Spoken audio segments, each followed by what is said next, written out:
But yeah, it's kind of a pretty cool little spot here. It'd be nice to do another day or two here, but we're gonna go back to another spot that we have. So it's just, you know, stealth, trying to stealth and stealthy live in the Keys. It can be rough, but it can be done. So the topic of this video is, can you stealth camp or get away with camping in a vehicle and hiding out in the Keys? And you can, but it's extremely difficult. But we're going to show you some footage here and some places or whatever. And of course, you can always use the iOverlander app. Now, we are sitting in Key West right now, and I think COVID has helped a little bit with them not bothering you. All the campgrounds are full, and of course they're very expensive, $100, but yeah, it can be done. And we've been down in here a month now in the Keys, and with the boat it's no problem. We can anchor out anywhere and nobody bothers anything or anything there. And we'll show you some stuff on that too. We've been doing, like I said, a lot of snorkeling and different things. We'll get some of that up, but this is a little bit of stuff on just stealth camping. So yeah, let's roll some of that video and you guys can take a look here and see some of the places we're at. Peace out. Well guys, I don't know if you realized this, but this was in Howie Rolls' video one time, and this used to be, you used to be able to come on, you used to be able to drive all the way down in here. The van dwellers and the buses and stuff, remember, they could come all the way down into here, and then you did the walk back in here. And there was some boats and stuff that have been washed up from Cuba here, and there is the place up here that the old man built, kind of out of driftwood and everything, and he lived in that. And we're right close to the U.S. Navy Air Force Base here. But yeah, this is it took me a while to find this. It wasn't even on the Overlander iOverlander app or whatever. But yeah, they used to be able to drive right up in here all the way down this road, but there are barriers up there, and I'll show you when we get back. But we're going to go down in here and take a look at this, and I'll show you the driftwood house. It's kind of cool, and it's got a neat history to it. Yeah, as we said, someone's camping back in here, and they got a pretty nice setup, especially with the weather right now. But it would be horrible if it got humid. Yeah, so hopefully the wind doesn't. I should have put my wireless mic on, but I forgot to grab it. But this is the wooden structure that some fella built, and he lived in it for quite some time, is my understanding. And then he passed or whatever, but you can see it was all done out of driftwood. Now it's been here for almost forever, and of course, you know, you got human beings are just pigs. Here's Wilson, which kind of fits the situation.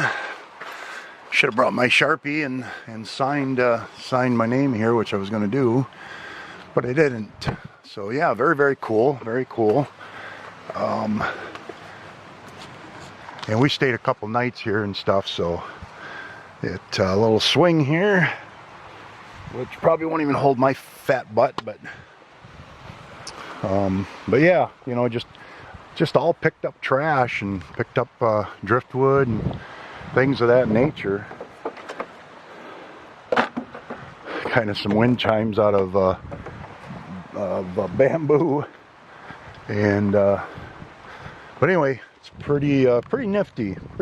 Some of this stuff just has some neat, you know, you could probably do some filming here with a camera crew and whatnot, and it would be almost like Castaway. It really would. It would be very cool. Like I said, I'm trying to block the wind here. Didn't realize it was so windy here. Now there is a boat around here, and I'll look for it.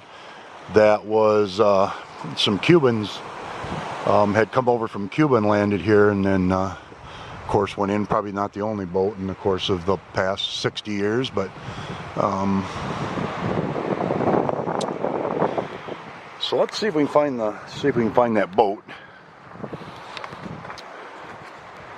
But it's a Sunday and it's just a bunch of people here, which is kind of a bummer. But so we've been down in Key West for quite a few days and doing some scouting and hanging out with friends and some really good friends that we knew from Ludington, a lot of Michigan people. And there's a lobster that either washed up and died, or what happened, and maybe with the tide and whatnot. Yeah, let's drift up in here and see what we got here. So yeah, it's a cool place. Anyway, we'll see if we spot the boat. There ain't much left of it. It wasn't much left there when I seen the video of this place quite a while back. Let's see if we can find it up here.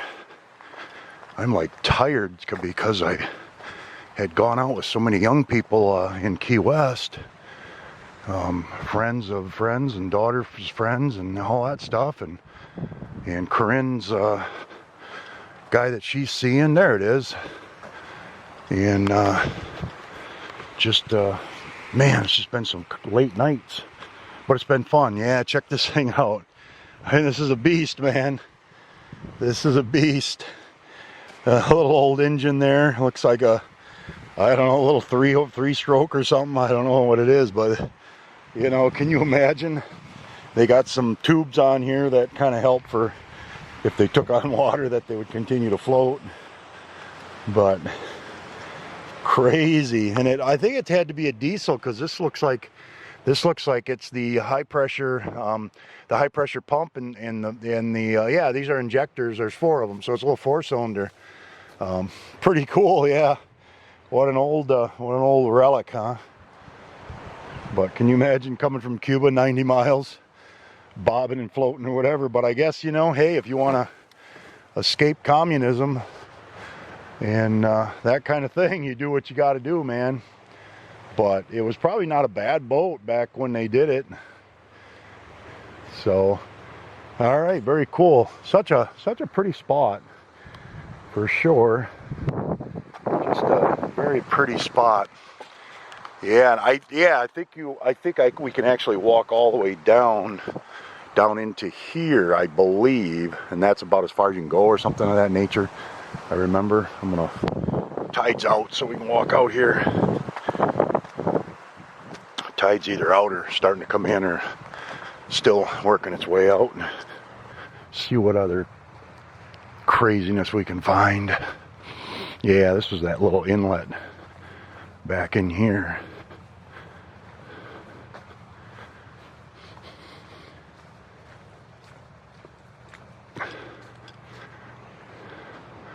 Yep, here it is.